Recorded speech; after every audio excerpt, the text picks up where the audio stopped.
here at Fantastic Comics in Berkeley today to speak with Zack Kaplan, the writer and creator of The Lost City of Explorers. So tell me, Zack, how did you get started in comics? I got started almost 2 years ago. Okay.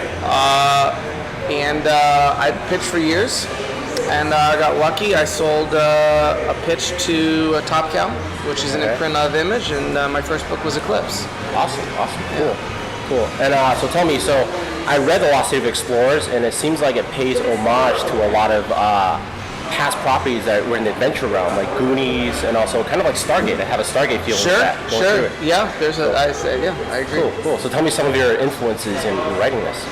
Well, those definitely Goonies was a huge inspiration. I always kind of was fascinated by the concept of finding something extraordinary, lost, whether it's mythology or a treasure or a lost city, kind of right where we live in our backyard. And I remember seeing Goonies and playing that concept out as a kid.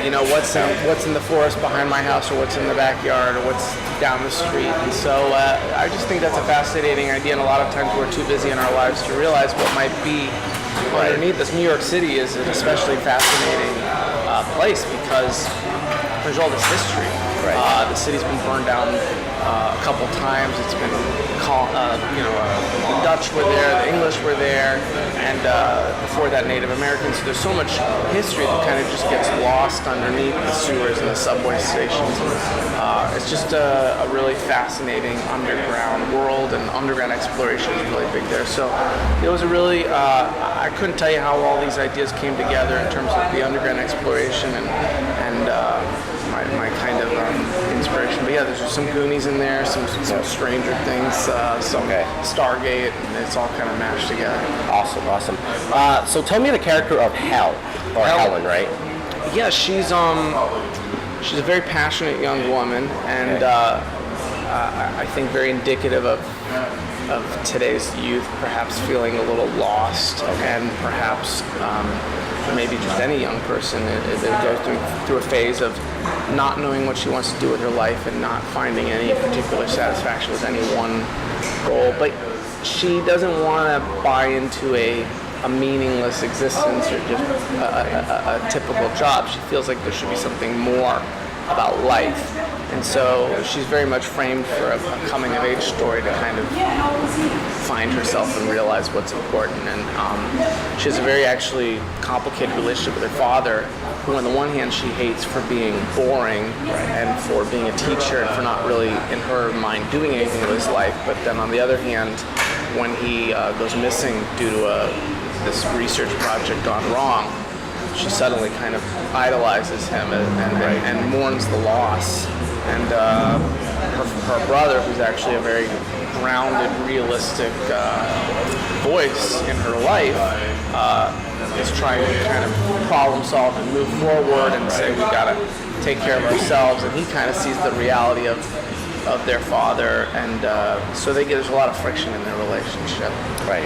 And I also noticed there's a huge sort of antagonistic, and I'm sure this is going to build between her and June, her brother's. Her brother has a girlfriend who is kind of the opposite.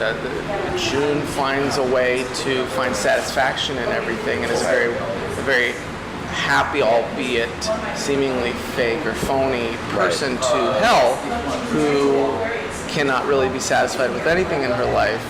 And so June is very content and very into social media and very into positivity, and Hell is very into her emotions. And so they have very conflicting attitudes.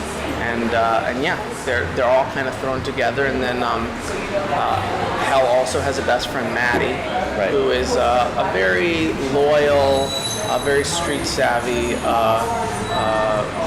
friend, and there's kind of a melting pot, and it's a diverse group of characters, which was very important to try to capture a modern point of view on teenagers and on young adults. Okay, excellent. So this is going to be sort of an ensemble comic book, or do you feel like Hell is sort of the lead in this whole? It's an ensemble. No, it's an ensemble. Okay. I mean, Hell definitely stands out in this primary arc of the story as the the Mikey of the group, if I can go back to Goonies. You Right, know? right. But I think each character has their own issues that they're dealing with, and one of the cool things is once the adventure gets going and once the setup is all done and we get going, we can actually start to the story explores each character a little bit more. I'm hoping to maybe dip into Breakfast Club territory as much as I can, while keeping the action moving. Right. So sort of use the action in this science fiction-y sort of Indiana Jones type archaeological dig as sort of an allegory for deeper things and stuff like that. Yeah, they're looking for trying to find her father, but they're also trying to find themselves, and as much as they're on this journey together, they're against each other in some ways, and then they're trying to find unity as a group. So cool. Yeah, cool. And tell me about how you pitched this idea to Aftershock. I suppose when you brought it up to them, they were like, "I want to make this comic book as a story." I mean, Aftershock is a very exciting company that's only been around for, actually, as new as I am, they're practically, I think, going on their second year. And I just started to see them on the shelves. I've been an image reader for a long time, and I love creator-owned content, and to see what they were doing, the kind of stories, the type of creators that they were working with. I was very inspired by their vision and what they're bringing to the marketplace. And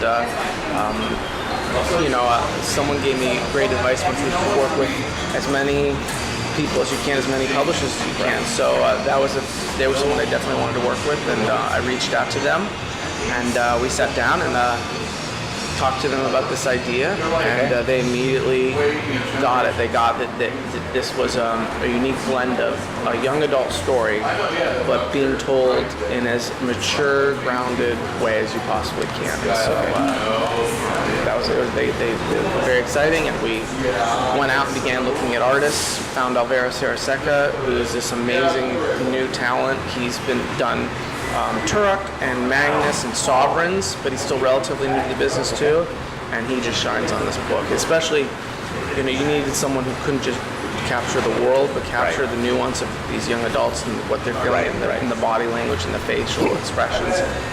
He's phenomenal. Right. You gotta do that. It's a visual medium, so you gotta show that. Yeah. Awesome. So you briefly mentioned Image, and I noticed that you had another story called Port of Earth. Yeah. Tell us about that. Port of Earth is what would happen if aliens came to Earth, but unlike most first contacts we see in movies and TV, where they come with an army, they want our planet, they're going to take over, and we're trying to survive the alien apocalypse. I took a different spin on it, and that is that aliens have come with a business deal. Right. A very modern take on it, and the business deal is that they want to put a port here on Earth. They offer us technology, specifically the chance to turn water into energy so we can solve our energy crisis overnight. We say, why not? And it turns out we're not making a deal with the UN of the galaxy. We make a deal with Chevron of the galaxy. Wow, okay. And now we have a galactic gas station here on Earth, and we've got to police it and run security on it, and it creates all sorts of problems for our planet. So we didn't make a very good deal. Surprise.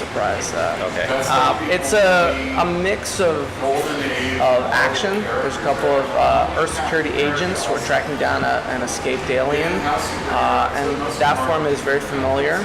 But it's a backdrop of a news story where a journalist is interviewing the head of the Earth Security Agency, and it's wrapped in all sorts of modern political themes, and I'm really hoping that people read it and enjoy the more thought-provoking approach.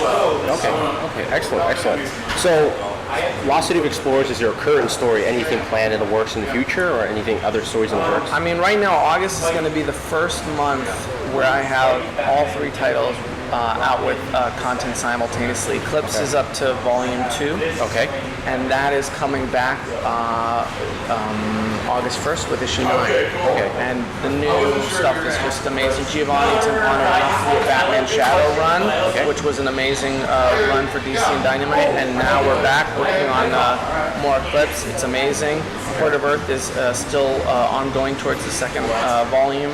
And Lost City Explorers is out. So that's very exciting for me since, like I said, I'm new to the business. Right. And then I have some new projects, but nothing that's been announced and nothing that I Okay, can talk so about still yet. sort of stealth mode. Yeah, stealth mode. Yeah. Okay. All right, cool. Will you be at San Diego Comic-Con this year? I'll be at San Diego. I'm trying to line up Rose City, and then I'll do New York Comic Con as well. Awesome. Sounds great. Well, Zack Kaplan, thank you very much for speaking with us. Absolutely, man. It's awesome. Thank you. Good luck. Good luck. Thank you. Thank you.